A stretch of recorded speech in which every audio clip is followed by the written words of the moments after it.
டேய் தம்பி, யாரு சித்தப்பு? நீங்க எப்போ வந்தீங்க? சும்மா இருக்க மாட்டேன். சொல்ல என்னடா பண்ற? சில்லி போட்டு இருக்கேன். அந்த ஈர வெங்காயம்னா எங்களுக்கு தெரியாதா? என்னடா வேலை பாக்குற நீ? உன் மேல நிறைய கம்ப்ளைண்ட் வந்துகிட்டே இருக்கு. நல்லா நான் வேலை வைக்கிறேன். யாரு ஆள் இருந்தாதான் வேலை பாக்குறியா இல்லனா ஓபி அடிச்சுக்கிட்டு இருக்கியா? நீ கொடுக்குற 600 ரூபாய்க்கு இந்த வேலையை பெருசு தான் சரியா? உனக்கு 800 ரூபா சம்பளம் கட்டி 8 மாசம் ஆச்சு. இந்த நாளைக்கு நீ ஓட்டிக்கிட்டே இருக்க. ஏய், சம்பளம்லாம் எனக்கு ஏத்தி கொடுக்க தெரியாதா? ஒழுங்கா வேலை பார்த்தா ஏத்தி கொடுக்க போறேன்.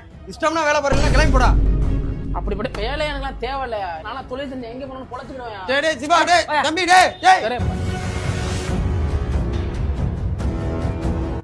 மாப்பிள்ள எங்க இருக்கீங்க? இங்க ஏரியால மாப்பிள்ள இந்த மாதிரி எனக்கும் உனக்கும் ஒரு தகராறு ஆச்சுடா. வேலையை விட்டு நின்றான்டா. ஏதாவது வேலை இருந்தா என்ன பிடிச்சிக்கூடா. நம்ம வீட்டுக்கு பக்கத்துல அண்ணாச்சி கடை வச்சிருக்காரு. அவர் வேலைக்கு ஆள் வேணும்னு நேத்தான் பேசிக்கிட்டு இருந்தாரு. நீ வேணா வா, நான் பேசி சேர்த்து விடுறேன்.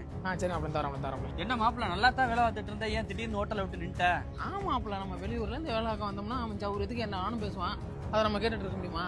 அதான் 4 வாரத்தை நாக்கு பிடுங்குற மாதிரி கேட்டு விட்டு வேலையை விட்டு. சரி வா, இதான் நம்ம அண்ணன் கடை. இவர் தான் நான் சொன்னேன்ல அந்த அண்ணன். அண்ணே சொல்லுப்பா. இவன் தானே அந்த புதுக்கோட்டைக்கார பையன். நல்லா வேலை வைப்பியா? அதெல்லாம் சூப்பரா வேலை வைப்பேன் முதலாளி. என்ன முதலாளின்ற? நீ முதலாளி இல்லையா? அந்த கடல எங்க முதலாளி? தம்பி வணக்கம் தம்பி.